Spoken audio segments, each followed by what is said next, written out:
Good morning, everybody, and welcome to Coffee and Football presented by Texas Electricity Ratings. I'm your host, Blake Monroe, where I'm joined this morning by CJ Vogel and Jerry Hamilton. Bobby Hey, this morning. Bobby couldn't handle 2 straight days of the joy mode read, so he needed to take a day away.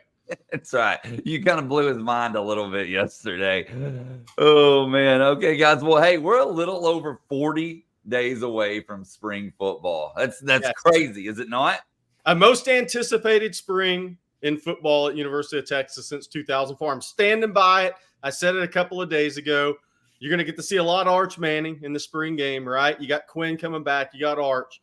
You got the portal transfers, 2 Alabama starters at tight end and wide receiver, 17 early enrollees, first look at Colin Simmons, Trey Moore, the pass rushers coming in, all these back-to-back top 5 classes growing up, Kelvin Banks, DJ Campbell being year 2 as a starter, coming off a college football playoff appearance, the move to the SEC, the 12-team playoff. You line everything up, 6 guys about to be drafted in the first 2.5 rounds of the NFL draft. You line everything up, and I think there's more excitement with Texas football than there's been in 2 decades, guys.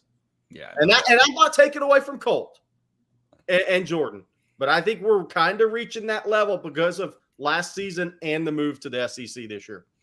I think that the SEC move especially adds to that, just because you know that it's got to be a level of heightened expectations coming in. So I love that. I love that. Think about the 2024 season for Texas. You're at Michigan. You have Georgia and Austin. You have Oklahoma, and you bring back the A&M rivalry. Oh, and yeah, you play Arkansas too, even though they're terrible. I mean, that is a hell of a season. Will Billy Napier get on the plane and head from Gainesville to Austin? We don't know. That's late in the season. But think about the teams Texas is playing, the new road trips for Texas fans. I mean, can you imagine Austin for the Texas-Georgia game? I mean, that's going to be incredible if both teams kind of handle their business. You could be talking about, I know it's early, a 1-2, 1 versus 3 matchup in Austin. Yep. Now, I mean, that's what's in front of no pressure, Sark. Just none at all. Good week to be on vacation while I'm over here talking noise. Napier's flight might be headed a little bit more south down to, Cancun or Bimini or something like that. Yeah, that's where everybody goes after they get whacked. On vacation. Well, before we move on, guys, I want to say we have Will Cain joining us at 8:30. He's our special guest this morning, so we're looking forward to that. Will, of course, a big Longhorn fan. But something else that people are looking forward to, I don't know, maybe not Texas fans so much, but National Signing Day number 2 is tomorrow. Sark, of course, has a press conference tomorrow. Either one of y'all expecting any late fireworks? I mean, I'm not. CJ may have some fireworks he's holding back on us. I'm not. I think this is going to be Sark talking about the 24 class, the 17 early enrollees, the portal additions, taking questions on that. The addition of Johnny Nansen and Kenny Baker to the staff. And will he announce the GM role? Will he announce some changes in the internal office, CJ? It'll be interesting to see. I know you'll be there. It'll be interesting to see what Sark has to say. Yeah, I'm keeping the fireworks holstered for the 2024 class. I'm not expecting anything too crazy. I will be there. I will be having some updates, not only here on Texas Football, but also on TexasFootball.com. So come join us, join the conversation, join the community. We have some really good notes up this morning, which we'll dive into here in a second. But tomorrow, I'm really expecting and hoping to hear from Sarkisian about what it was from these prospects in the 24 class. Yeah. Stood out to him. He can speak on it a little bit, having seen them in, I guess, about a week's time of workouts now that he's back on campus just a little bit, and really just getting an idea of what's to come in the front office, as you mentioned, Jerry, when it comes to personnel, personnel, and if that GM role is filled or created for Sarkisian. Hey, by the way, Todd Lacey, congrats. Yeah, I mean, your son signing tomorrow, man, big day for, a lot of kids, families around the country. So congrats to you and your family and your son on that tomorrow. Obviously, Biggins in Minnesota. We also RIP to Toby Keith, man. RIP. Some shocking news this morning, waking up to. Well, CJ, you mentioned notes over on OnTexasFootball.com. That's actually the next thing I wanted to bring up. You had a piece called In the Pipeline, where you talked about the quarterback and running back situation and, what the future holds for Texas at those positions. I'll let you break that down for folks. Well, it's certainly a lot of encouraging factors right now at both positions. The Texas backfield is looking to be very loaded and very stacked for the next couple of seasons at the very least. And at this point, with the way Sarkisian and Charles are recruiting, it doesn't look like that's going to slow down anytime soon. Obviously, with Quinn Ewers coming back for year 3, you figure to be more than happy with where you are at right now. Followed by Arch Manning, Trey Owens, KJ Lacey, who you have in the fold coming up. Right now, going into 24, you're very comfortable with what you have at the quarterback position. If Quinn goes down, you have a second-year Arch Manning who probably deep down expected to be the starter or at least in contention to start coming into this season. So that's kind of where we're at. I like Trey Owens. I think he can develop into a very solid piece in that room as well. But the running back room is one that's really encouraging to me because you're looking at what could be a 6-deep position in which you would trust the guy in your backfield when the ball is in their hands. And I think that's a spot where you don't see very often in a college position room, let alone one that we've seen at Texas over the last 10, 15, 20 years. So the running backs to me are very encouraging. You have a lot of guys you can do a lot of things with. We've talked about CJ Baxter and Jaden Blue, but where does Savion Red and Trey Wisner fit in? They both have unique skill sets. You can both throw them into individual roles, as we've seen with Savion Red over the past couple of years. And that doesn't even lead you to begin where's Christian Clark and Jarrett Gibson fit in as well. So a lot of health and moving forward, not only in 24, but beyond into the SEC. You're looking at a wealth of talent at both positions that should be the strengths, or at least one of the strengths of this Texas program moving forward. I think the running back room is so interesting. Obviously, the quarterback room always gets the most attention. But here's what I'll say about the running back room. If for people that haven't seen Jarrett Gibson in person, and I think CJ got to see him in Orlando, dude, he is a rocked up 5'9" 3/4, 215 pounds. He looks like he can take on a Power 5 linebacker. So him walking out of IMG, and he's a little older in his class. He's already 19, but physically developed.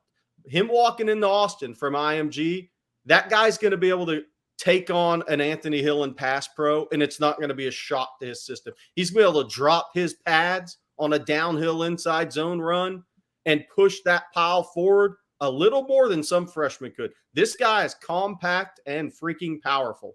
And then you have Christian Clark. I think Christian Clark, what he brings immediately, I think he is going to be the most violent cutter between the hashes of any Texas running back. And I think he may be able to make a push to be the goal line back for Texas his freshman year. I think it'll be interesting to see. Some of that will be on CJ Baxter, how much he's developed physically, kind of where he's at.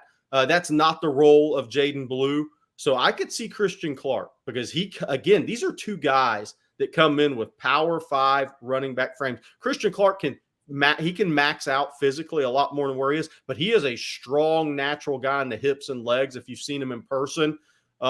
And this guy is a violent cutter, multiple cuts in short spaces. That guy could end up being a really good short yardage back, goal line back, because he's going to do that. He's going to make those cuts at 215 pounds, 220 pounds in short order.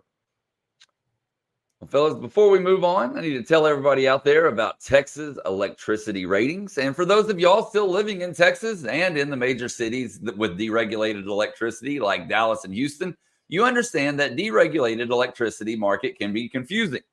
Texas Electricity Ratings is a shopping website that lets you compare prices, read customer reviews, and find a good electricity plan that fits your needs. It also filters out a lot of the gimmicky plans on websites like Power to Choose that trick customers into expensive bills. So if you're in the market for a new electricity plan, shop TexasElectricityRatings.com/OTF for all of your electricity needs. That's TexasElectricityRatings.com/OTF, and they'll get you hooked up and hook 'em. We've had a few questions. Bobby will be back tomorrow. Yeah, he couldn't handle 2 straight days of the joy mode read. So no, he's got an appointment this morning. He'll be back tomorrow. Okay, guys. Well, both of you also put on some recruiting notes over on OnTexasFootball.com. CJ, I'm going to let you start because you had a big note about an out-of-state visitor. Yeah, literally big. Josiah Sharman out of Folsom, California. I chatted a little bit with him yesterday, late last night. He let me know that he is going to visit Texas. in March. He will be on campus for the first time since Texas offered on February 1st. It was actually Johnny Nansen who made the trip out to see him in person. A really, really big prospect, 6'5", 300 pounds, in the middle of the defensive line out there in California. Exactly what Texas is kind of looking for right now to plug those run gaps. Potential to grow into a nose if the body keeps going. He certainly has a size adequate to what you want to see in the middle of your defensive line. Really talented prospect as well. Previously committed to Washington, reopened, since earned offers from USC and Alabama, among a few others as well. So Texas is headed west, a place that they're familiar with, and we're getting the first crack at letting Johnny Nansen get on the road and really start evaluating some guys in that front seven as well. Yeah, and on Sharma as well. You know, I think, Blake, you mentioned this on TexasFootball.com and on the show. He grew up in Arlington, or he lived in Arlington. So he's got ties to the state. Yeah, and Austin got ties to the state of Texas. Now, he visited Alabama last weekend. He posted photos on social media. I put those on TexasFootball.com with him and Kalen DeBoer. There's actually some impressive athletic photos in that photo shoot from his trip to Bama. The other thing is I posted that he goes by Sugar Bear. I posted a tweet of him in a wrestling video on TexasFootball.com. So for Texas fans that aren't familiar with Josiah Sharma, the offer February 1st, go over on TexasFootball.com. We'll have more on him. But I agree with CJ. I love this guy as a prospect now. I mean, he is long arm, quick. His initial movement skills are that of a disruptor. His frame can be that of an over-the-ball player. So what does that mean? That's a guy with a hell of a high ceiling.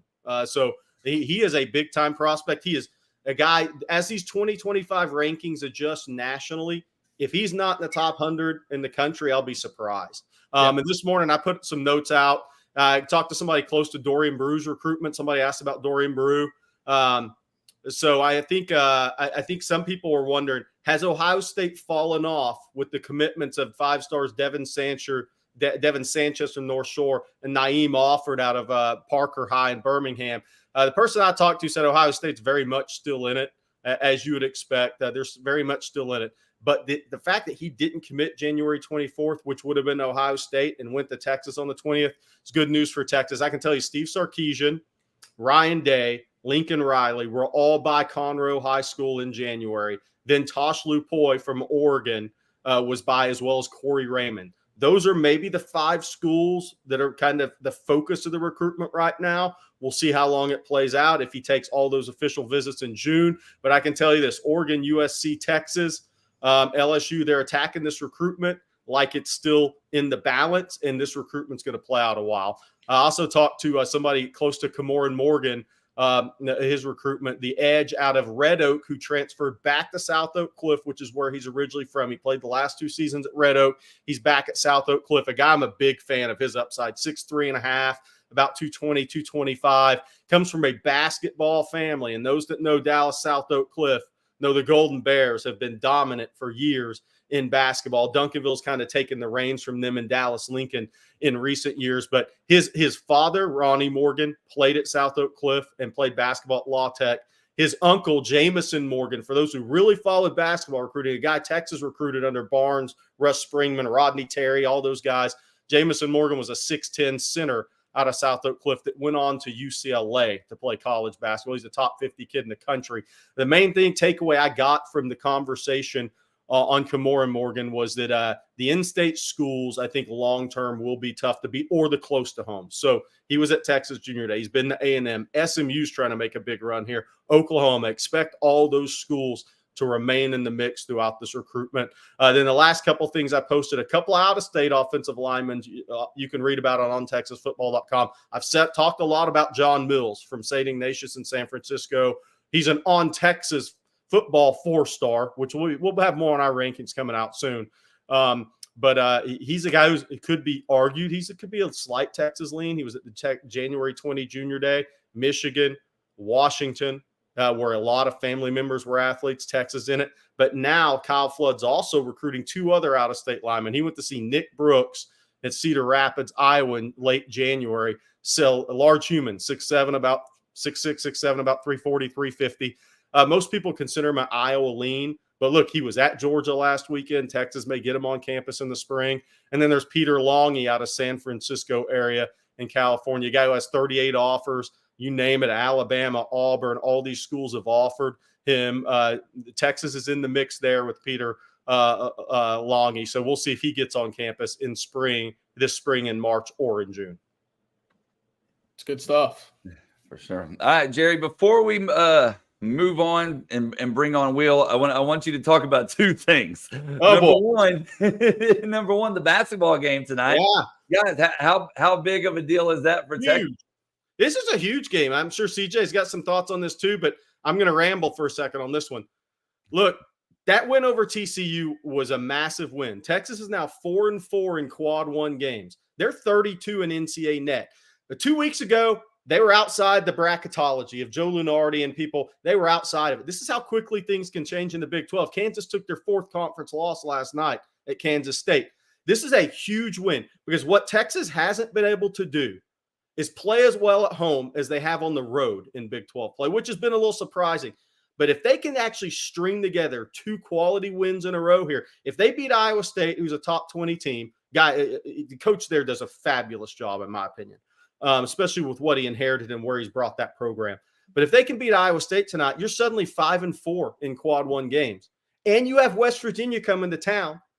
You could roll off 3 wins in a row. You could get on a little of a win streak and get over 500 before you have to go to Houston. So tonight's a massive game for Texas, no doubt. Yeah, certainly. My 2 notes here is you obviously have this will be your 6th straight ranked opponent if you're Texas.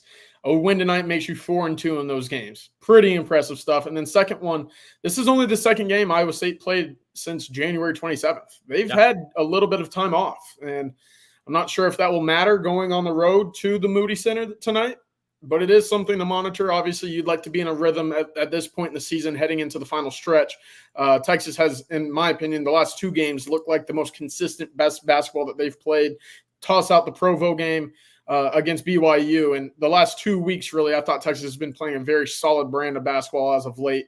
And as I've mentioned all along, I feel like Texas has really found their core group to close out basketball games. And right now that gives me more confidence than anything else that I've seen. You never know when A. Smith is going to come alive, as we saw last week.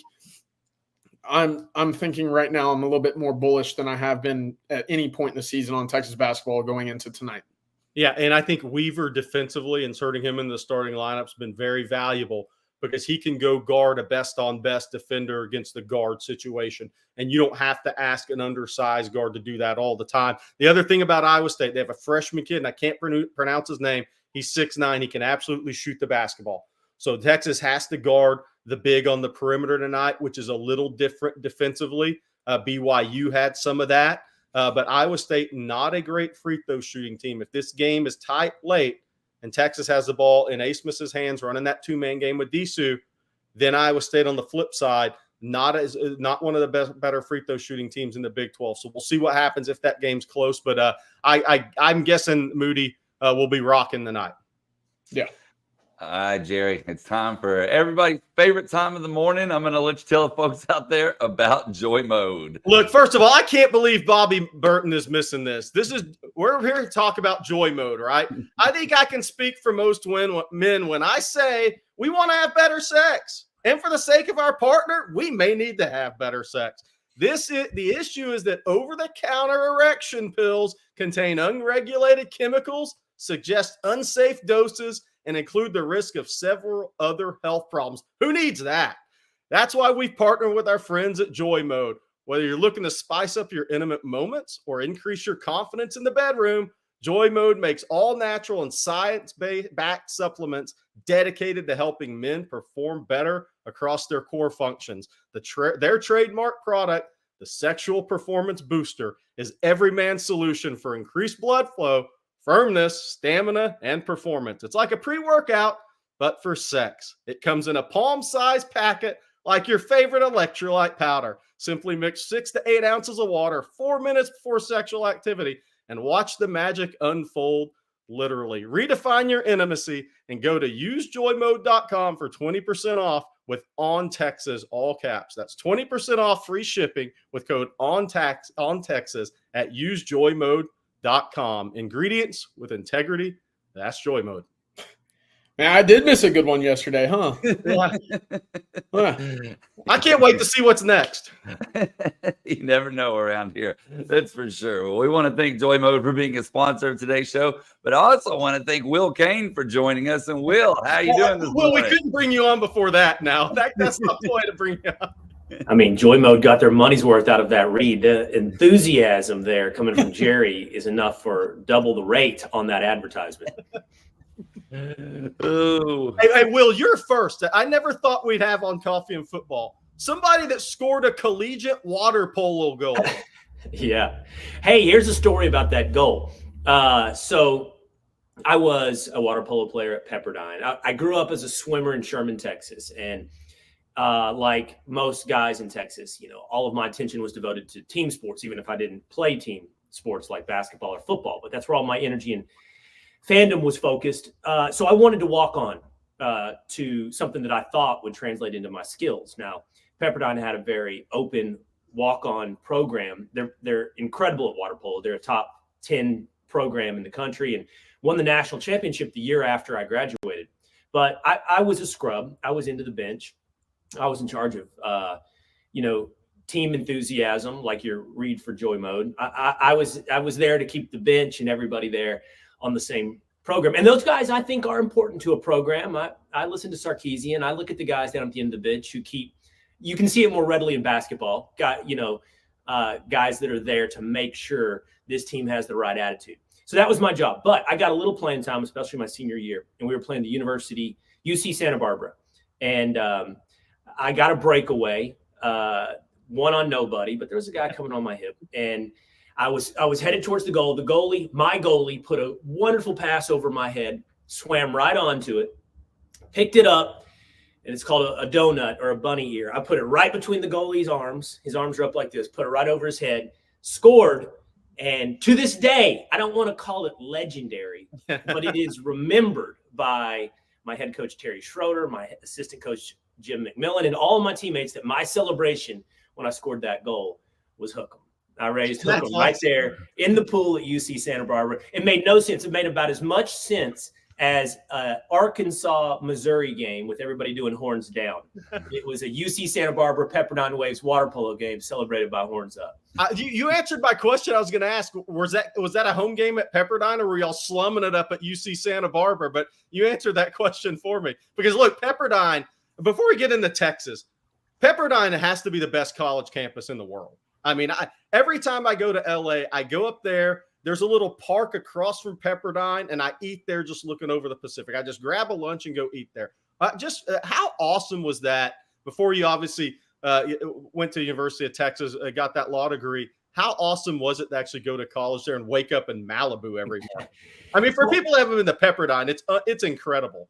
It is. It's not on the beach, but it's on the mountains right above the beach in Malibu. And look, I have a lot of fondness for Pepperdine, and I love it. And I work with Pepperdine today, and I love the path that Pepperdine is on academically, and specifically in working to fill a need that I'm passionate about. And I'm not going to talk about politics with you here today, but I am worried about the state of education in this country. And so I think Pepperdine promises to possibly be one of the few outlets out there where a parent can feel good about sending their kids to school. But Malibu was extremely attractive to me as an 18-year-old. Jerry, guys our age, I contend this to this day, it applied to me. We romanticized California. It's where all the movies came from, all the music came from. And growing up in Sherman, Texas, which felt like it's not, and it's my favorite town in the world, but it felt like then the middle of nowhere. So I wanted to go where it was happening, and I wanted to go to California. It's interesting now that is not the case for young people. Like, I know a ton of Californians, and they're all headed to TCU, which is wild to my mind, but they want to go to TCU.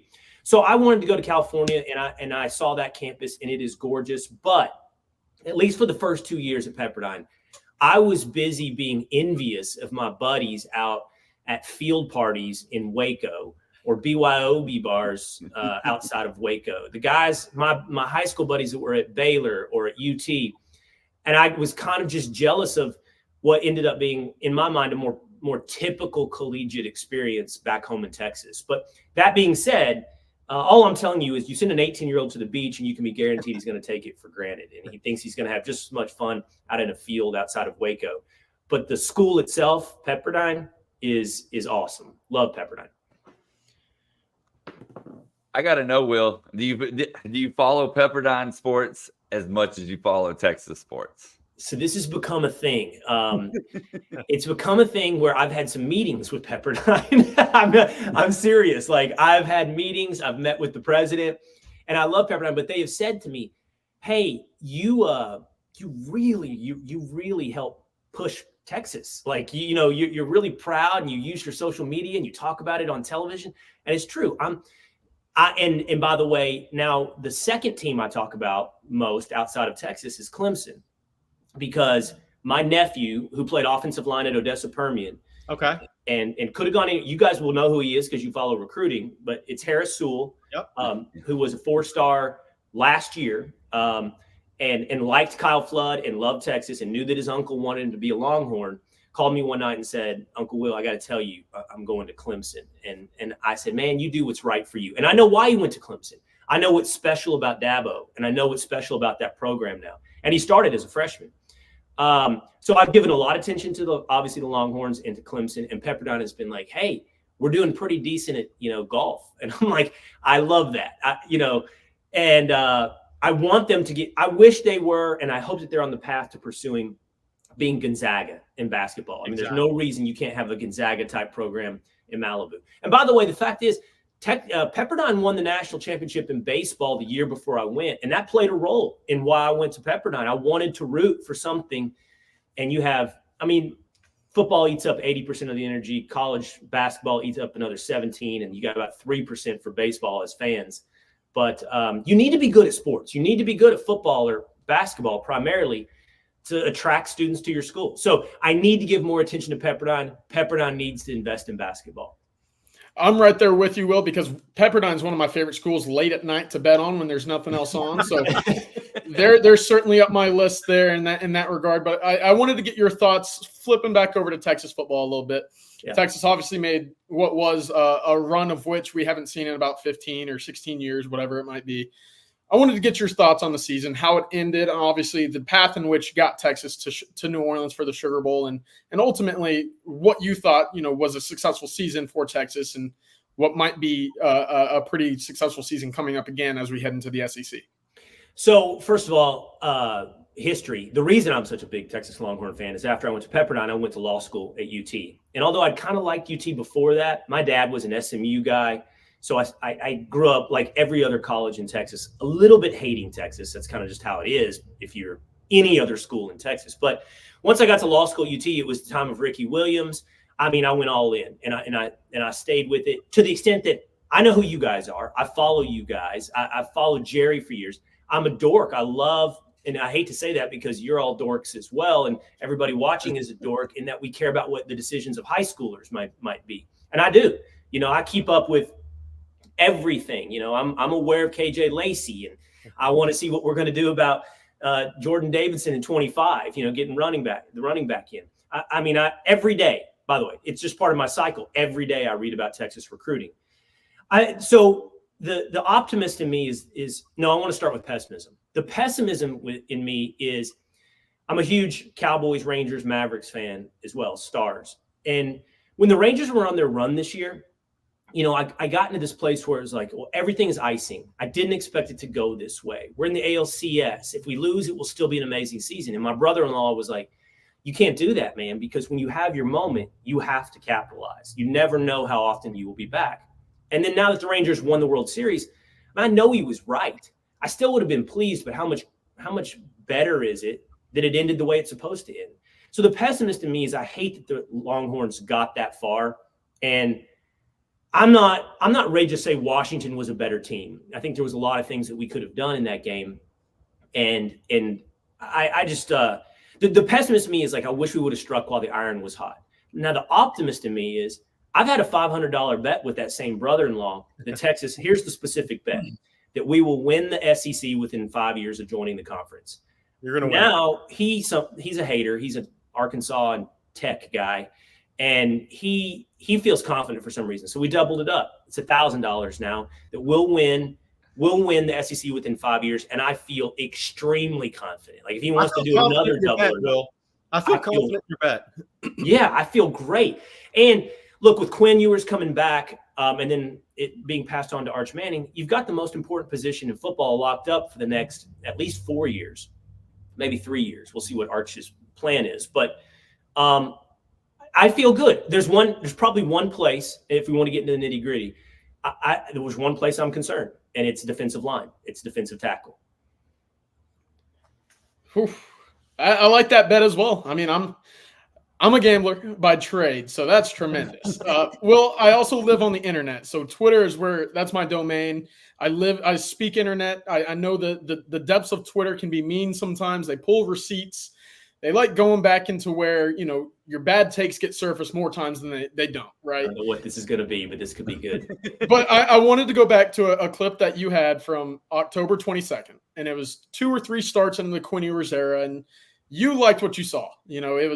I'm very adamant. I'll double down on this. Basically, verbatim, you said, Quinn Ewers is going to be a very good college quarterback. I think you mentioned he might win a Heisman, but he will eventually go on and be a very successful NFL quarterback as well. I said all that. Following what we saw this past season and moving into the SEC, how do you feel about that take? And I mean, do you still think we're on that right path to seeing Quinn Ewers be that first successful Texas quarterback in quite a while? I said all that. I got the tweets. Okay, so I now host, in addition to hosting Fox and Friends Weekend, I host the Will Cain Show every day. It streams at noon at foxnews.com and on Fox's YouTube channel. And I talk sports. I try to talk at 1/3 of my content on a daily basis. I do politics, I do culture, and I try to talk sports. When I was at ESPN, I had a daily radio show. And one of the lessons you learn in content for a national audience is, and I'll tell the audience this and you should know it. I mean, there's a maxim, play the hits. And I'll tell you who's the best at playing the hits. It's Colin Cowherd. Colin Cowherd is, however everyone feels about him, an excellent national radio host in terms of producing content. He's purposeful. He's calculated. He thinks about what the biggest audience wants to hear. And in playing the hits, you can't overindulge the things that you love. For me, that primarily impacted me with the Mavericks because the Mavericks are a national team. It meant I could talk about the Cowboys whenever I wanted. And I could talk about the Longhorns often. And so when I do my daily show now, I try to be a little bit careful about don't do too much Longhorns. I've got an audience that's there for culture, an audience that's there for politics. But on Fridays, we have devoted the full episode to sports exclusive. So on my Friday episode of my show, I only do sports. I tell you all this because last Friday, my episode was with my former ESPN colleague, Florida State quarterback, NFL quarterback, Danny Cannell. And I brought up Quinn. And I said, Danny, there's been this conversation, Lamar Jackson, Josh Allen, you don't learn to be accurate. You're born accurate. Or it settles in when you're like, 16 or 17 years old. Everybody said it about Josh Allen. They've said it about Lamar Jackson. And it may not be true because Allen, for one, has gotten way more accurate as a pro. What I'm leading all this to is I asked Cannell about Ewers because Ewers maybe has as much talent, arm talent, as anybody that we've seen since Patrick Mahomes. That doesn't mean I think he is Patrick Mahomes. I'm talking about just wing it, off platform, bad feet, arm.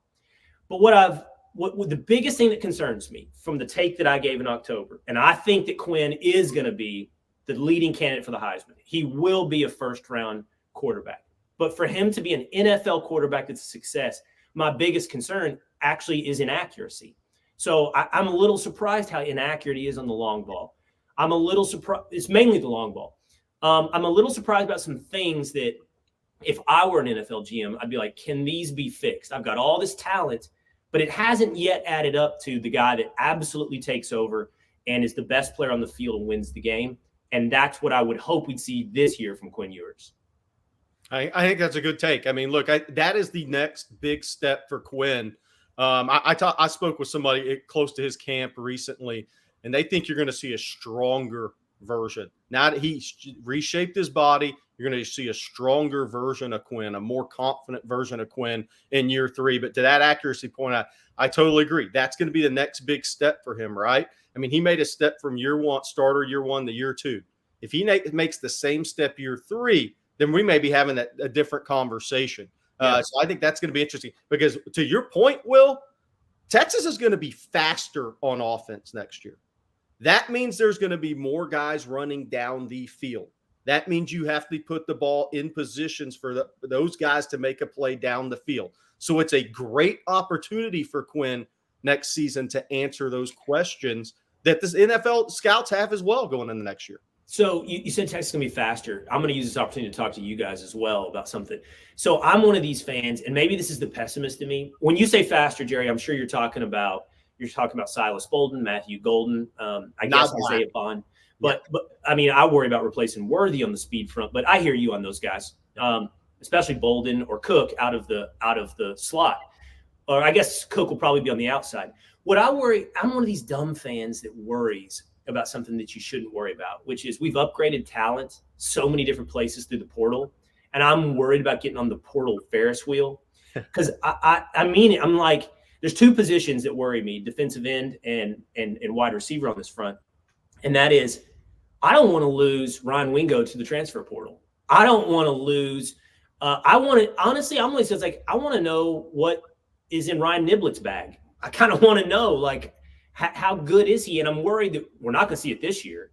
I don't know what we'll see the next year. And before you know it, Ryan Niblett, and I hope not Ryan Wingo, are playing wide receiver for Missouri and UTEP. And I worry. Same thing with defensive end. Like, there's some guys, at least with some 4 stars, and you would think some talent, kind of buried now. And I just worried about, well, if we lose them, then we got to get another transfer the next year and another transfer the next year. Now we're on the Ferris wheel. Yeah, it's perfectly fair. I mean, you're looking right now at what Notre Dame's doing at quarterback, in which they didn't recruit the position well, and you had to go out, you get Sam Hartman for a rental year, and now you're doing the same thing with Riley Leonard. What's next for them at that position? I don't think Texas will get to that point. And so we brought this up a couple episodes ago. Texas is starting. It's the projected starter right now is 21 out of 22 guys on both sides of the ball will have at least one start somewhere on their Power 5 level at some point in their career before coming to Texas. To me, that's very important because not only do you get the reps for these younger guys behind the scenes, their time to develop behind the scenes, get acclimated to the speed of the game, but also really just used to being a college athlete, because that's a bit of a stretch early on. And my biggest issue for Texas for really the last decade was the flood of guys that you see too early in their career, in which they're thrown into a fire. They don't necessarily have their feet under them and aren't ready for college football already. And that, to me, has been something that Sarkisian has addressed very well, in the sense that there's going to be depth at all positions at all times. And he came in early right away and said, all right, offensive line, we've got 9 guys. This cannot be the standard here. We've got to get that fixed. And to that point, we haven't seen an offensive lineman transfer out yet. CJ, that's one of the biggest success stories. That 2022 class, I can't believe no one's transferred out of the class, and I love it, and I hope they don't. Yeah, right. And that to me is kind of that. Yeah, they're gonna have 4 NFL draft picks out of that group, by the way, too, coming up. But yeah, to your point, CJ, I think that's a good point. And here's the other thing: is with the younger kids, Will, I think it's a great point. And here's where I think for the Blue Bloods, it's a positive, because you're going to have guys leave a program that they're going to be as talented as Texas, Georgia, Alabama. Look how many guys just left Georgia. It's going to see who's going to stick with your process and really put development first and show a little bit of patience, right? Now, NIL may make it easier for some guys to show patience, let's be real. But I think that's going to be so interesting and fascinating for this coaching staff. I think that's they have a great feel for who's going to continue to be bought in to developing as players. And to CJ's point on the offensive line, that's what you've seen. I mean, Neto's had to be very patient. Right. He's the one I've thought about a lot. He was a top 100 ranked guy in the country. And has he had 100 snaps combined in 2 years? Probably not. This year, is he one of the 4? Yes. Kelvin Banks, DJ Campbell from that class. I guess Cam Williams, but then Cole Hudson or Neto, one or the other, is your 4th NFL player? Yeah, I think so. I think Kelvin's going to be a first rounder. In Austin, they think Cam Williams may end up being a first rounder long term. And I can see it talent-wise, just the frame, the athleticism. He's going to interview well when he gets to that part of the process. Really good dude.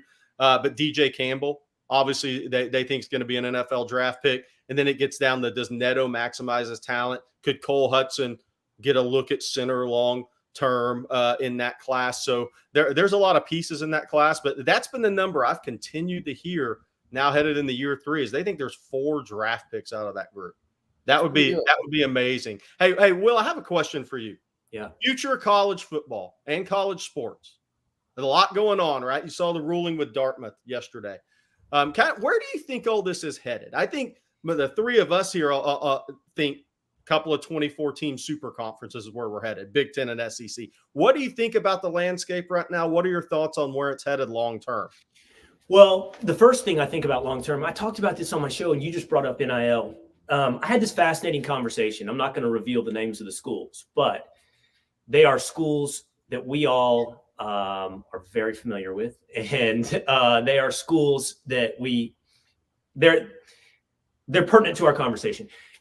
I was told a story from high up that in a non-revenue generating sport, so we're not talking about football, an athlete that was offered a full ride to a smaller but Division I school chose to forego his full ride to go to another much bigger school with no scholarship offer whatsoever because his NIL offer exceeded the value of the scholarship. Now, I'd never thought about that.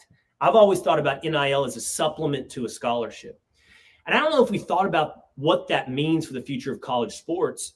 And we'll get to football in your super conference. I don't want to ignore that. But, Title IX, I played a sport that in water polo that would have been affected greatly by Title IX. You got the same number of scholarships for men and women.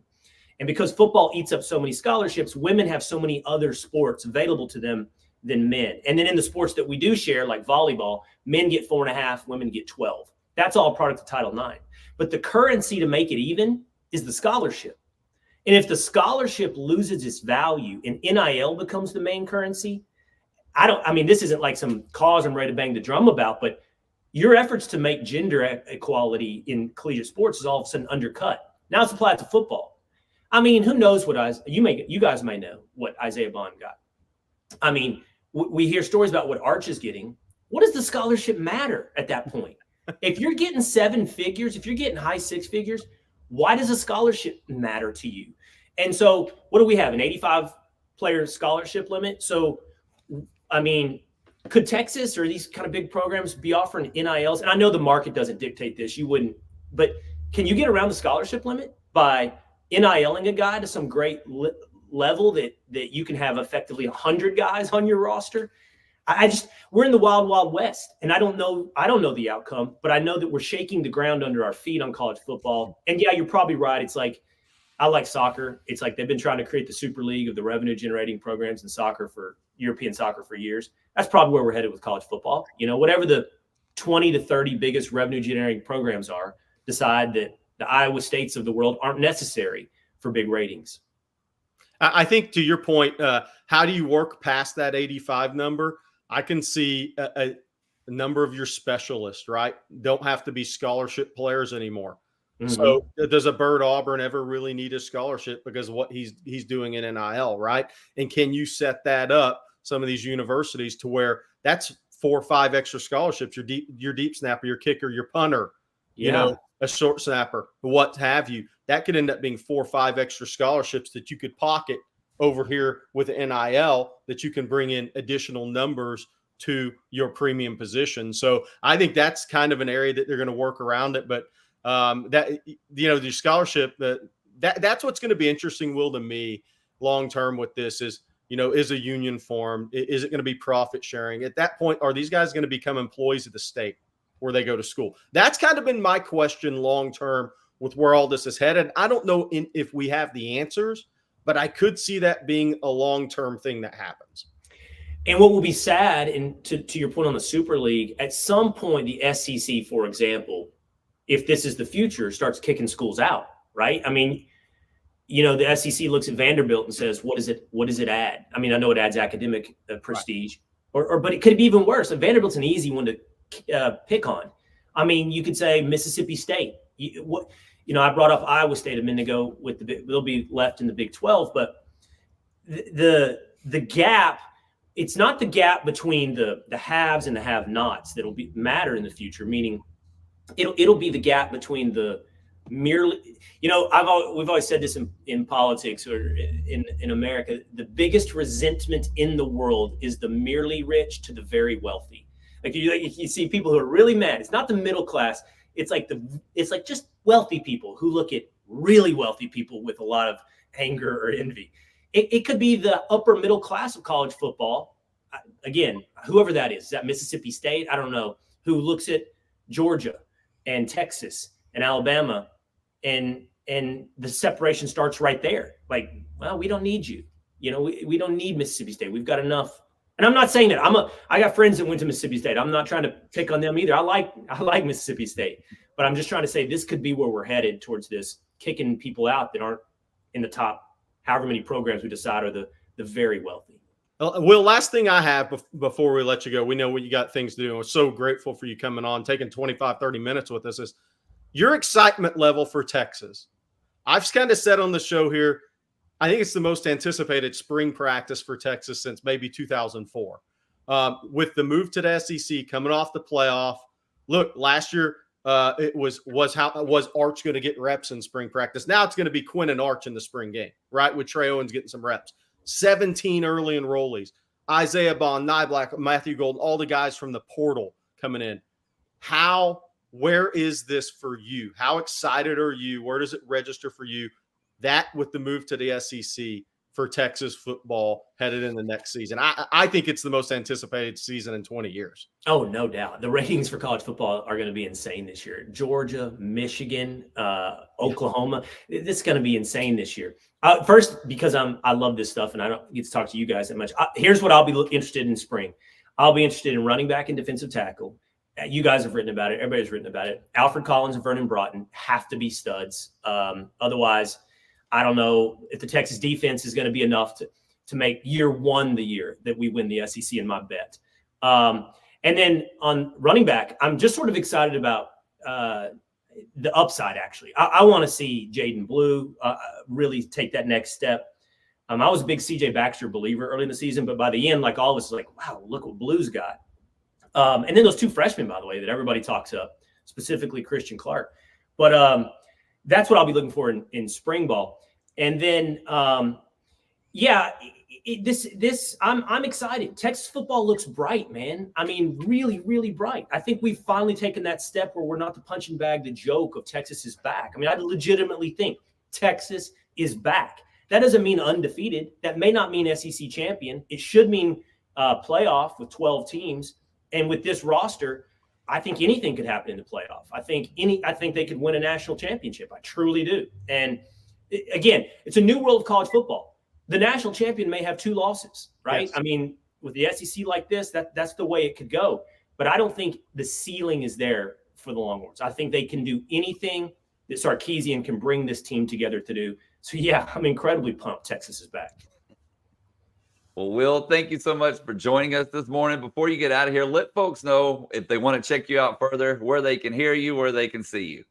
I appreciate that, man. So every day, 12 Eastern, 11 Central, the Will Cain Show. Go to foxnews.com or use YouTube, streaming live right there. It's always available on podcast as well at Apple, Spotify, or Fox News Podcast. It's the Will Cain Show. And then I host Fox and Friends Saturday and Sunday mornings from New York City. I commute every week from Texas back up to New York to host Fox and Friends. So check us out 6 to 10 a.m. Eastern time on Saturday and Sunday mornings on Fox. All right, Will, thank you so much for joining us. What to get you back on right before football season or during the season? Can't get out of here without a hook 'em. Absolutely, hook 'em. Thanks, fellas. Great stuff. Thank you. Thank you, Will. Will Cain, everybody. Great guest. Phenomenal guest, fellas. The guy that knows his football, too. I mean, he went in depth there. Very in depth. No, yeah, look, I mean, him and I we exchanged some messages, and I knew he was a guy that followed recruiting for years and years, man. So it's awesome when a guy comes on of his stature and it literally is naming 2025 recruits. I mean, KJ Lacey and Jordan Davison get a shout out today. I mean, that Will Cain is on it in recruiting. We didn't even have enough time for me to ask him about, he graduated from Sherman. We asked him before the show, but Sherman High School has always been known to me by Hunter the punter, as we'll call him. I call him Hunter Smith, the punter from Notre Dame and in the NFL from Sherman High, man. So I think Will graduated a couple of years before Hunter Smith did. But that's really cool, man. Thank you very much to Will for coming on. Absolutely. Okay, guys. Well, we're going to get through some questions real quick. Obviously, we're running a little behind, but that's all right. We had a great conversation there. Can't thank him enough for joining us. So let's do this one from Antoine. How's the Emmanuel Choice recruitment looking? Yeah, so it'll be interesting to see what Texas, as they continue to evaluate this spring. And this is the point I want to make about Texas and recruiting right now. And I think CJ will echo this. This is a continued evaluation process. Sark plays the long game. We talk about this all the time. I love that term that, I think either myself or Bobby came up with, recruit through the whistle, on this show a couple of years ago. Sark's going to recruit through the whistle. They're going to continue to evaluate these guys. And Emmanuel Choice is one of the later offers at receiver out of Texas during the season. And I'm telling you where this guy's recruitment can really change. He was at Texas for Junior Day the 20th. He was at Oklahoma here recently as well, who was his first offer, by the way. Here's where his recruitment can go to the next level. He's 6'4.5", 180 pounds. His tape is good as a junior in high school. He took a big stride on the football field.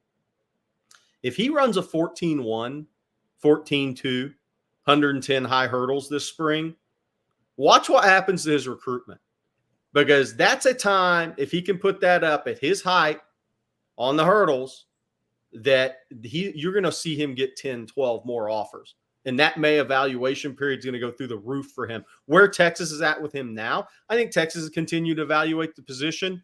Obviously, the DeCorian Moore is at the top of the position, the LSU commitment. You recruit him until December. I know Texas really likes Kelshawn Johnson, as I do too, from Hitchcock, a guy who may run in the 10-4, 10-5 range this year on the track if he can put in the time on the track. The issue there is we talked about, not to be too long-winded, the high school track season starts Friday this week. It's been bumped up a week. So for guys in basketball like Kelshawn Johnson at Hitchcock, who won state last year and are picked to go back and win it again possibly, his track season is going to be really short.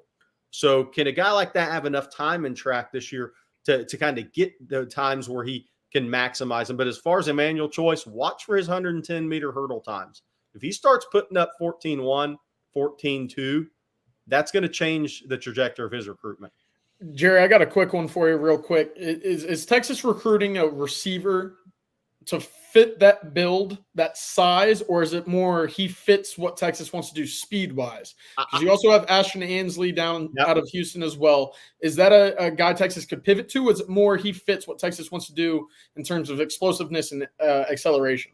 I think it's going to be interesting to see. Do they look to recruit whether it be the portal or high school rank, a 6'4" type of guy who can go get the ball in the red zone? You think back to the 3 throws against Washington. And while A.D. Mitchell's obviously he's going to be a late first, second round guy, he's still not that 6'4", 6'5" kind of high jumper guy to go take that ball out of the air by the pylon, right? Even though he's had great body control, he made big time catches. Now, there's guys you can recruit. They're that 6'4", 6'5" guy that they can almost have a very important role to go get that 50-50 ball. Does Sarkisian want one of those guys in his system? It's not really where he's always gone. It's always been more about speed, elusiveness, guys he can move around and use within his scheme, and then can just take the top off and scare people. But Emmanuel Choice has a little bit of that element to him. So it'll be interesting to see what Texas does in 2025 and moving forward. Okay, y'all. This next question from Antoine as well, since we're talking about recruiting. We'll stay on that for a minute. Can you speak on Austin Anderson wide receiver Ed Small, the one-time Texas baseball commit? Yeah, Blake, I know we've talked about this.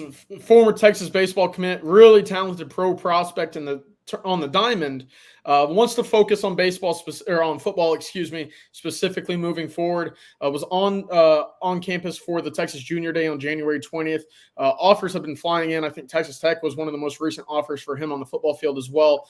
Texas, again, as we talked about, in the evaluation period right now at the receiver position. we also mentioned, taking care of the backyard. So right now, Texas is kind of still in that evaluation period for Ed Small. Obviously got him on campus not too long ago, but it'll be interesting to see if they circle back with an offer and an eventual pursuit. Right now, I think he is destined for football at the next level. We'll see where that goes. I'd figure it's in state somewhere. Hey, by the way, CJ led me into something we forgot to mention. Lance Jackson, Texas commitment at Pleasant Grove. He's back on the mound. He's throwing seeds on the mound, right? Guys, I posted on TexasFootball.com. I posted a Twitter video. Here it is. Lance Jackson back on the mound. He missed last season because he had a labrum surgery after football season, but he was hitting 92 was where he topped out in 2022 on the mound. That would have been his spring of his freshman year, guys. And y'all are baseball guys. So now that's when he was probably a mere 6'4", 215. Now he's 6'5", 250, 255, 260. He's going to be interesting when Major League Baseball scouts start to go out and watch him. What does his upside actually is as a pitcher in baseball? Yeah, we got the chance to talk to him. He said he has a nasty hook as well, so that's going to factor into it, making sure he's not just a one-trick pony up on the mound. But I'm sure Texas is hoping, let's keep that hand in the dirt just a little bit longer. Yeah, exactly. Hey, Ray Potter brought up Quincy Porter out of New Jersey, big-time receiver, one of the top guys in the country. We'll see. What happens there. Texas is giving it a go. We'll see. That's one where I'll get serious about it when he gets to Austin. When he gets to Austin, we'll start to talk about it more. Same as most of those out-of-state guys. UT boy, thank you very much for that super chat, by the way. I'm hitting the road. I'm hitting the road here in about an hour and a half, so I've got to stop at Love's coming for some Robertson's beef jerky. Thank you. That's right. Thank you for the super chat. Beef jerky, Jerry Hampton, hook 'em for life, UT boy says. And then another one for you, Jerry, from Gus Fleener. He says, you mentioned hunting. Did you notice at the end of Michael Terry's huddle that he's a pretty good punter too? Really versatile athlete. I know CJ has a little bit more on that. Right. I think he's a fascinating prospect because we'll see kind of where he translates at the next level. He's a big wide receiver. Obviously, he's a guy that you could see being 6'3", 240, 245 pounds. Could he be that flex tight end, that guy that's used similar to Jatavion Sanders, Nye Black? And I'm not saying he's that level guy. But similar to JT Sanders. Sanders was an outside receiver and edge rusher in high school. So he's not a guy that played tight end. That's why JT is so young as a tight end for me still, even though he's had 3 years at college with Jeff Banks and University of Texas. He's still young at that position.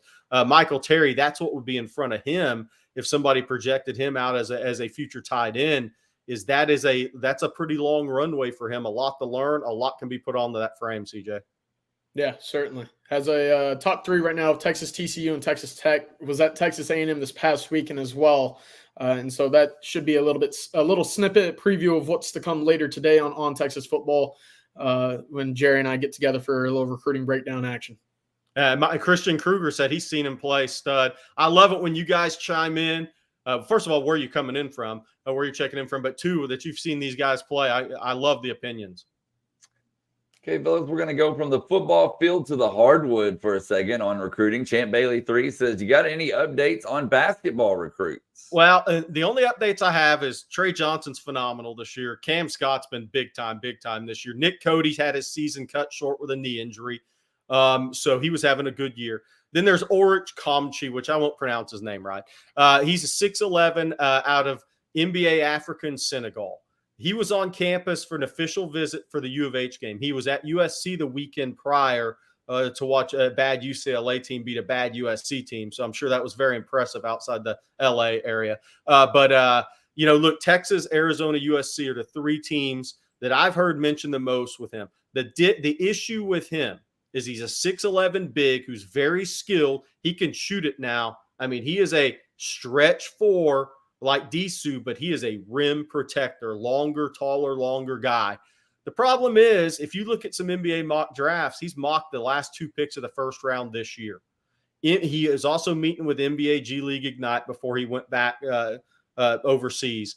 So the NBA is the biggest hurdle for a Texas or an Arizona or a USC. I think Texas can win that recruitment if he decides to go to college. I think it'd be a huge pickup. I think that's really right now the only other high school guy Texas is seriously recruiting. That doesn't mean somebody can't pop up, because I think the portal is going to be big with the top 5 recruiting class they have. I mean, they had Trey Johnson, 6'6", is a future top 10 pick. Cam Scott, 6'5", guards, a future first-round pick. They're both mocked in first rounds in 2025 after a year at Texas. Trey's a one and done for sure. I could see Cam being a 2-year guy. But point guard, big in the portal. Devin Pryor, his development's so big for Texas because he's a 6'7" upside wing. Texas is going to be much taller and longer at the guard position next year.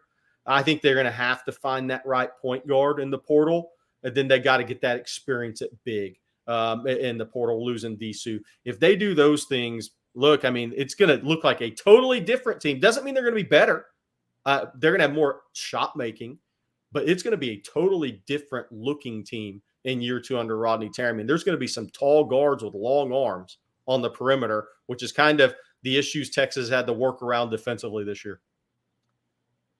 Before we move on, I'm going to tell everybody out there about Texas electricity ratings. And guys, if you're shopping for electricity in the deregulated areas of Texas, then TexasElectricityRatings.com is the best place to find a great electricity plan for your household. For starters, it filters out the dangerous and gimmicky plans from providers that are all hat and no cattle when it comes to your monthly bill. You can shop by rate, but also by an average bill feature that actually takes into account seasonal usage to give you a real number and not just some placeholder. So if you're looking for a new electricity plan, check out TexasElectricityRatings.com/OTF for the best options available. That's TexasElectricityRatings.com/OTF and hook 'em. Hey, I have an important question. What's up? I don't know it, and obviously CJ knows the answer to this question. What's the line on Texas Iowa State tonight?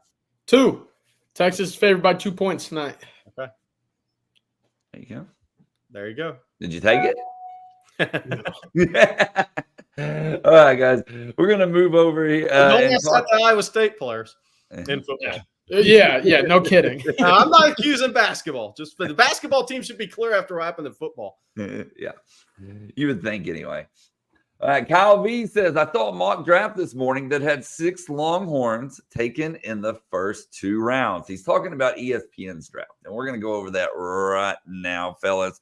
They start off with Byron Murphy going number 16 overall to Seattle, followed by Xavier Worthy, 32 overall to Kansas City, and then a run in the second round with Mitchell going to the Titans at the 38th pick, Sanders going to the Bengals with the 49th pick, and then Sweat to the Browns with the 54th pick. And last but not least, Brooks to the Packers with the 58th pick.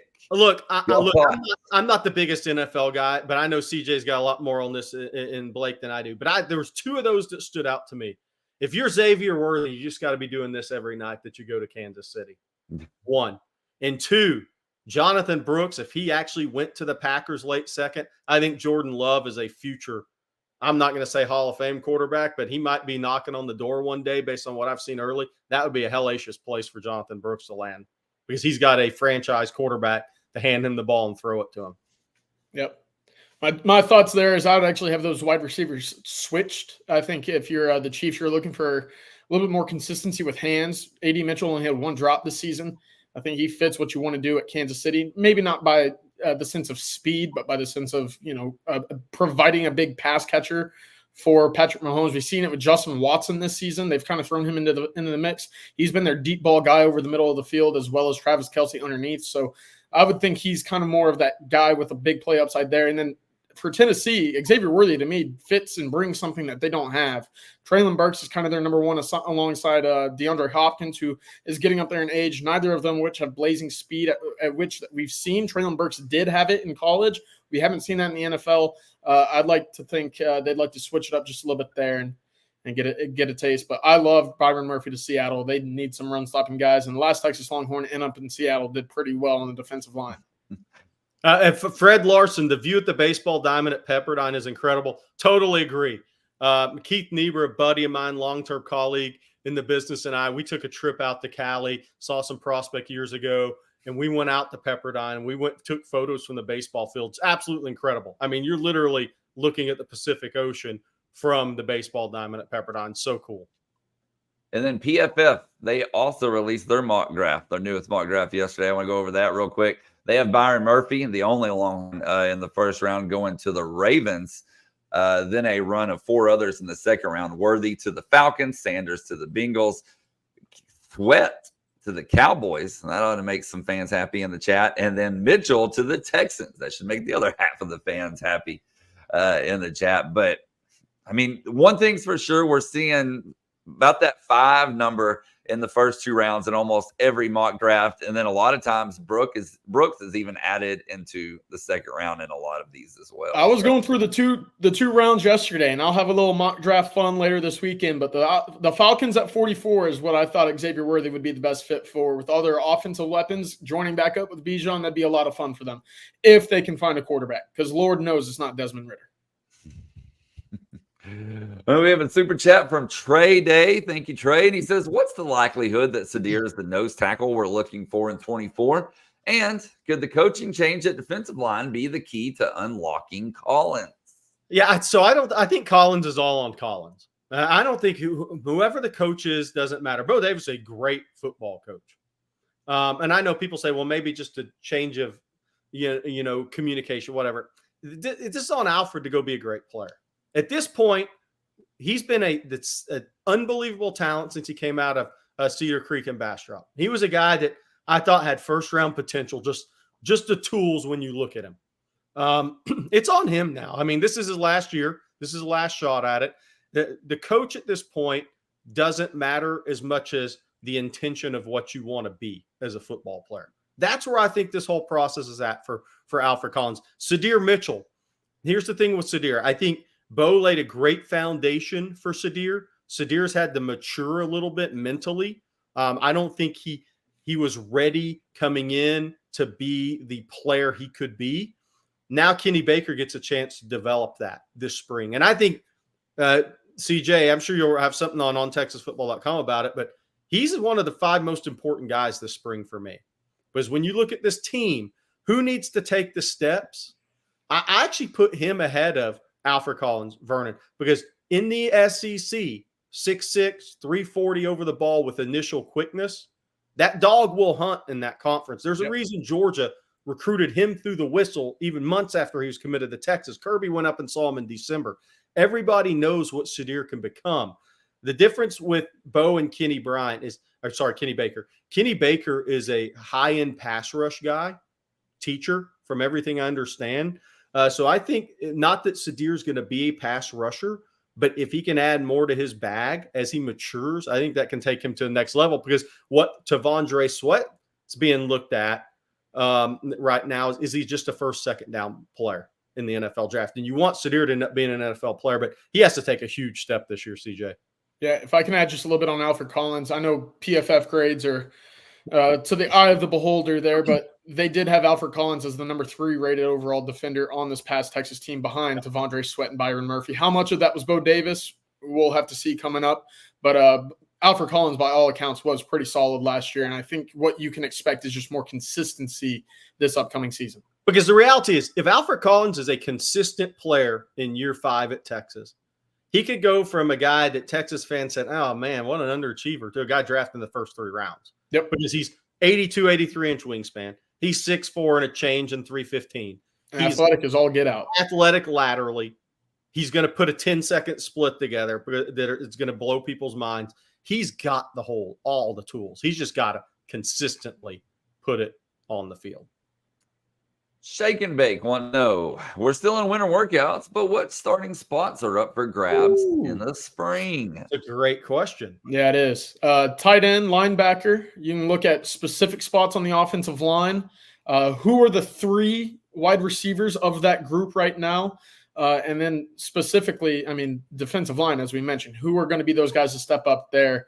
There will be a lot of battles this spring that are very exciting. Wide receiver, tight end, defensive end, safety, who kind of emerges from that bunch as well. So a lot of excitement. One thing's for sure, there's no shortage of talent anywhere, despite needing one more guy potentially inside that defensive line. But a lot of talent, a lot of competition. This should be a very exciting spring. There's CJ Disson Punter, of course. But we'll see. Michael Kern's not here until July or June, I should say. But, yeah, I totally agree with CJ. I think it's going to be that defensive line. Anytime you bring in a new coach, linebacker and D-line, that's a different set of eyes. That's a different look, right? So that amps up the competition even more. Then you have Savea coming in out of the portal. You have Kendrick Blackshire coming in at middle linebacker out of the portal. Is Leonga Lafau? Who's going to play the most snaps in the middle in spring? And are those guys going to have enough experience? I think bringing in Blackshire, if he has a good spring heading into next season, does that give Texas the ability to, maybe not tinker with Anthony Hill in the middle as much as keep him where he is absolutely at his best? And that's playing off the edge, rushing the passer, being the disruptive player from that linebacker position off the ball. I think that'll be interesting. Is Longa Lafau physically ready to take a big step this spring? I think that's a big reason why Kendrick Blackshire was recruited out to Texas right there. And I'm not calling him a stopgap player, but he does bring an adult, experienced middle linebacker to the room headed into the SEC, where you maybe Leonga Lafau still a year away from being that. He has more upside as a player, but it'll be so fascinating to see what happens at those two positions in the spring. Okay, Pablo the Colombian says, would it surprise you if the passing game this year with Cook, Wingo, and transfers winds up flowing better, especially in the red zone this year as opposed to last year? Well, the red zone is going to be on Quinn because, as we mentioned, the kind of late season reliance on A.D. Mitchell to kind of go be that guy to go get the ball vertically up in the air was something that I ultimately – you could argue was the downfall of Texas. With this upcoming group, you're not going to have that high-flying, big-body guy to go target in the red zone. Could it be a Nine Black? Could it be a Helm? Potentially. But it's not going to be a Bond. It's not going to be a Cook. It's not going to be a Silas Bolden. Those are going to be guys that you're going to have to throw open or hit while open. And on in that regard, it's all on Quinn to do so. So that's going to be my biggest question mark, I would say, for this group is, can you find consistent red zone windows to throw to, and can Quinn Ewers hit that in year 3? Hey, Blake, somebody asked if Simmons is on campus, and a UT man asked, yes, he's on campus. He was one of 17 early enrollees, and I mentioned this because CJ put out on OnTexasFootball.com, talked about on here, Colin Simmons is up about 15 pounds already, and some people are like, how's that happen? Well, Colin's one of those guys that was about 230 before the start of his senior season, dropped 10 pounds. He's going to fluctuate, right? That's Torrey Becton. That's the thing as he continues to mature, is keeping that weight on him during a season.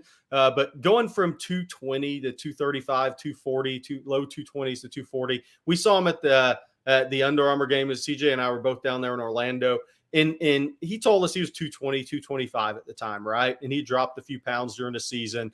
So him picking up that much weight in a short amount of time, when you change your diet, when you get in the college strength and conditioning program. Oh, and he works out at Collective with Jeremy Hills. So now he's in Austin there, right? So he's the place he wants to be working out. He's there all the time in the same city. So it's not surprising that Colin is stacking that much weight, because I'll say this. I think whenever you say somebody's 6'2 and a quarter, 6'2 and a half, 220 pounds, they think, oh man, he's not, he may be a little undersized. He may be a little skinny. Colin on the upper body does not look frail at all. You see him. He actually looked stronger to me when I saw him in December than he did at his commitment ceremony at Duncanville High. He's put on good strength, good mass in his upper body. He's a guy that'll be 6'2 and a half, 250 at his best, I believe, in college and the NFL.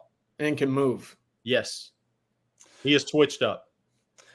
We have time for just one or two more questions. So we'll start with this one from James Hatfield. Does Texas return the best offensive line in the SEC next year? Ooh, that's a fun one I haven't dove into just yet. That's a story idea. Yeah, it sure is. I mean, it's not going to be Alabama. It sure as hell won't be Oklahoma or A&M. Can Ole Miss put theirs together? That's the question I was going to bring up. Ole Miss added a lot, and we talked about it yesterday in the little the portal breakdown. Ole Miss added 2 of the Washington offensive linemen from a year ago in which they won the Joe Moore Award trophy. That's going to be someone to watch, as is Georgia, simply in the sense that they continually replenish up there. Texas right now, you could argue, probably the most experienced, at least returning-wise, Yeah. The continuity there certainly goes to Texas. Yeah, it's not Florida. I can tell you that. Tennessee getting Zalance Hurd out of the portal was very interesting to me as well. But I'm betting without CJ doing the research first. I'm betting Texas may have the most starts. Yep. At the same university, they may have the most starts coming back. And then last question here from AJJ Sports. He says, last year we saw the main position priority being defensive back. Besides the defensive line, which position will Texas target the most for the 2025 recruiting cycle? I'm going to say linebacker. New coach at linebacker, right? They like their guys, and that doesn't mean the guys that are there don't have a chance. I'm not saying that, but they recruit their guys. But Texas only took one linebacker, flipped Ty Anthony Smith late from A&M. Who, by the way, is doing very well early on. CJ talked about that. Another guy to add a lot of weight quickly because he's almost like a state of Florida kid that played multiple sports at a smaller school and then just blossoms quickly at college physically. But I think you could see Texas take 3 or 4 linebackers, twofold. One, they only took one in 24. 2, it's a great year in state. Elijah Barnes, Riley Pettijohn at the top. But you saw 2 recent Texas offers, Jonathan Cunningham, who I love at North Crowley, and Javar Thomas at Aldine Nimitz. Long lever guys, 6'2.5", 185, 190-pound guys who have range, long arms, big hands, and are going to fill out those frames. So you're kind of seeing what Texas is looking at, what they think they need headed into the SEC. So many good linebackers in the state of Texas that I think plus only taking one last year. I think it's going to lead to 3 or 4. I think Texas is going to take 5 offensive linemen in this class. Guys, they took 3 last year. They'll lose Kelvin Banks early. Will every kid that's there now stay? I mean, that's the question. At some point, Kyle Flood's going to lose somebody at the portal. It's going to happen. He's not going to go 100% for 4 straight years, right? But I think it's a tremendous year in-state at offensive line. Then you have John Mills out in San Francisco at St. Ignatius, who I think Texas has a really good shot with battling Washington and Michigan and others. But such a good year in state. And nationally at offensive line after taking 3 in 24, I expect them to take 5 in 25 and really set up the future of those offensive lines. All right, y'all. Well, that's going to do it for today's edition of Coffee and Football. I know y'all got a recruiting breakdown, I believe, brewing up here in a little bit. What else y'all working on that folks can expect it on TexasFootball.com? Yeah, recruiting breakdown. We're going to go Sark versus Elko in 2025. We're going to take a look at that because A&M and Texas are going to be recruiting more of the same players now that Texas is moving to the SEC. More of those long lever guys on defense, those large humans, those big humans. I think you're going to see more A&M and Texas recruiting battles in the future with both back in the same conference and playing each other. I'm going to hit the road, so we'll see. Go on TexasFootball.com. I'll keep you updated, but I'm hitting the road the rest of the week. We're going to have a little fun on the road. Same prospects. Get some of that super chat beef jerky money and load up and get after it. Hey, we're going to be back with joy mode tomorrow, so don't get sad. And you get more than 2 days of joy mode here. All right. Well, we want to thank Will Cain for coming on, a phenomenal guest and sharing, his insight and gave us a lot of his time. So thank you, Will, for joining us. We'll definitely have to get him back on at some point before the season begins. Thank you all for tuning in. Thank you for the super chats. Got to say a big thank you to Texas Electricity Ratings and Joy Mode as well. I know you guys love that. So we'll be back same time, same place tomorrow morning. And for CJ Vogel and Jerry Hamilton, put CJ on the spot. Are you taking Texas or Iowa State tonight? I'm going to ride with the boys at home. I think the Mooney's going to be rocking. I think Texas, and then we're both going to end up being wrong because how the season's gone. I think Texas is going to turn the corner at home tonight and beat Iowa State. It's weird. They've been a better road team. I don't know. We'll see what happens. And we'll talk about it in the morning for sure. So, all right. Well, for CJ and Jerry, I'm Blake Monroe, and we'll see you tomorrow morning.